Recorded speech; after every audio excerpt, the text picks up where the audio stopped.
Pwede mo mga ka-idol at tayo naghahanap ng isda. Sakali makahuli tayo.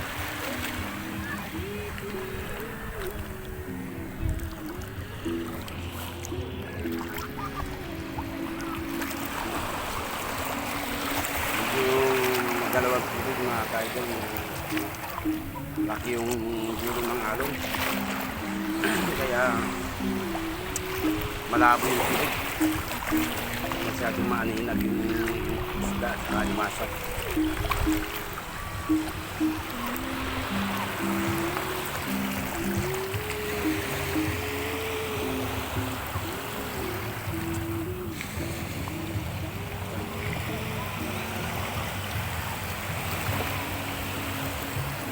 Kita nyo mga ka-idol yung gulong ng alon, no? Kaya mahirap tayo makakuha ng makahuli ng isda.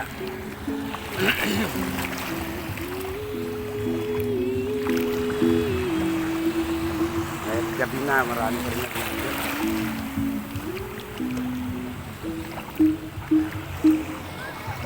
Maraming maliliit na isda mga ka-idol, kaso mahilap.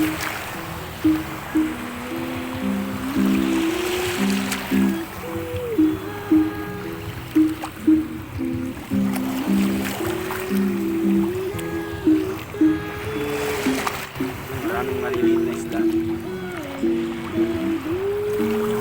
Yung nakarang taon, wala mo kung mayon ang buwan niya. Maganda yung alon, tahimik.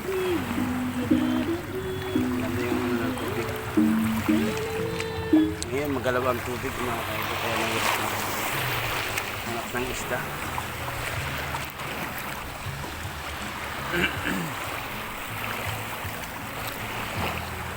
Dito kami banda, dito kami nakahuli ng sa lugar na to, nakahuli kami ng alimango.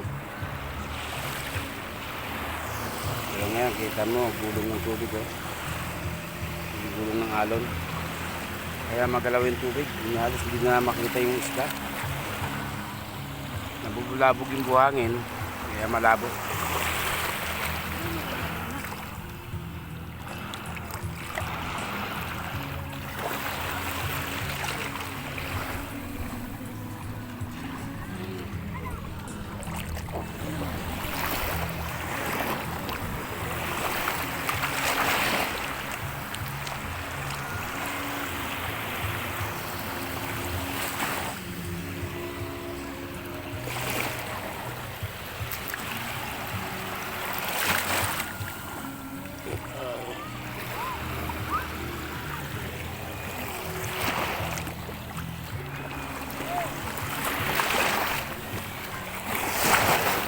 Hindi malalim dito mga ka-idol, mababas na yung nailayan natin yung pal.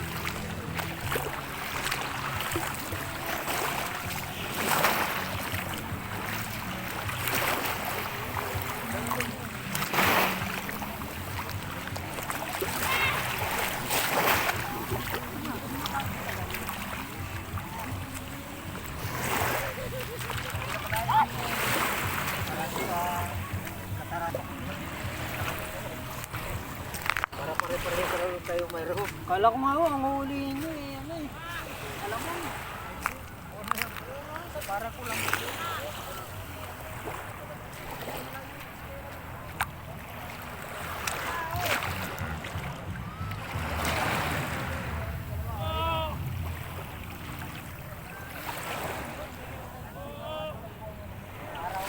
Hanggang dito na ang aking vlog mga ka-idol. Talagang hindi na nakahuli ng limasag sa isda, masyadong malabo. Pabalik na tayo sa ating cottage at tayo nagtip lang at matulog para bukas ay diretso na sa trabaho. Good night sa inyo mga ka-idol. Dito na ang vlog ko at maraming salamat sa patuloy yung suporta sa video. God bless us all. Bye bye.